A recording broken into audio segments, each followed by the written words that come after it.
15 years ago, we had something called colony collapse disorder. And scientists yet today don't know what caused it. That led us to thinking about the importance of pollinators. It actually put it on the agenda. So we began to think about, well, what happens if we didn't have pollinators?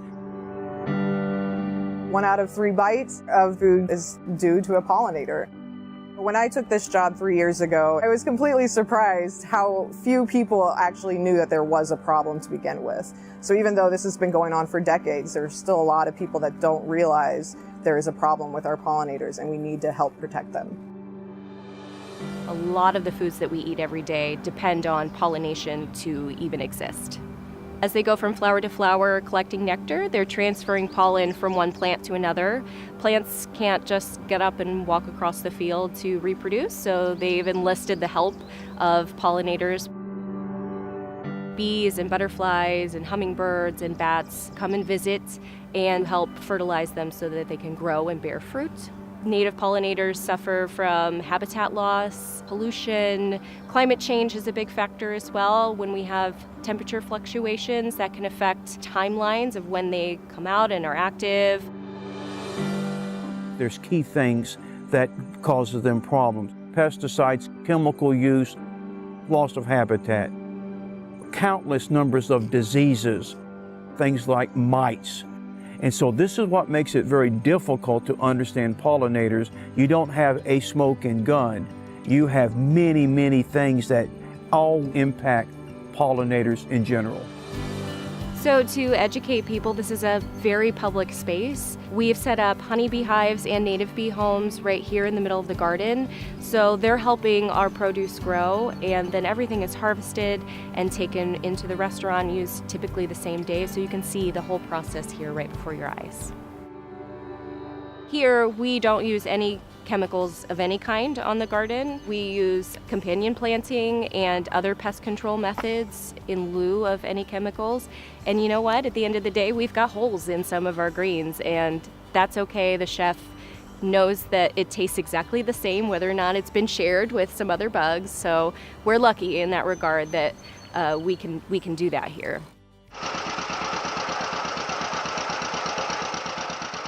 We started Weehaw Creek Orchard in 2008 with my brother and my father, and on some land that's been in the family for a long time.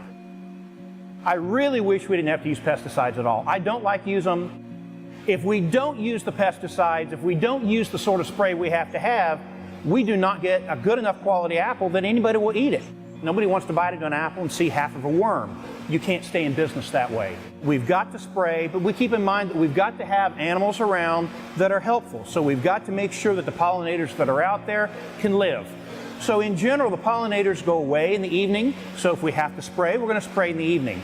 If I'm smart and do a well-balanced approach to when I have to use pesticides, when I don't have to use pesticides, and at the same time have enough wildflower habitat around, I think in general that we're going to get more natural pollinators out there. Everything's got to live. Let's find a way to do it.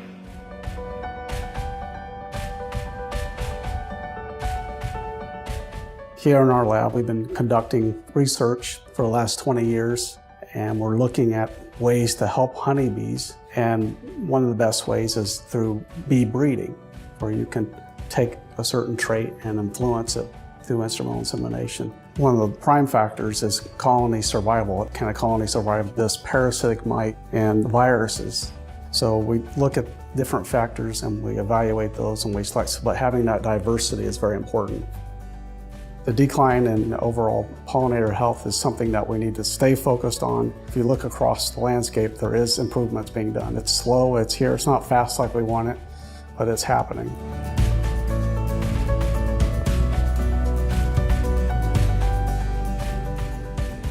Farmers to homeowners to children all have their role to play when it comes to pollination and protecting those pollinators.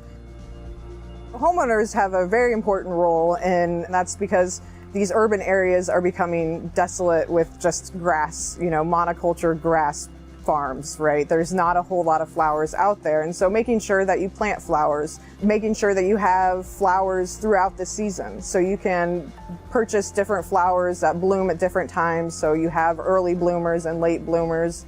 The wonderful thing about creating a healthy habitat for pollinators is that you can kind of be lazy with your lawn care techniques. So letting your weeds grow, your dandelions specifically, it's great food for pollinators.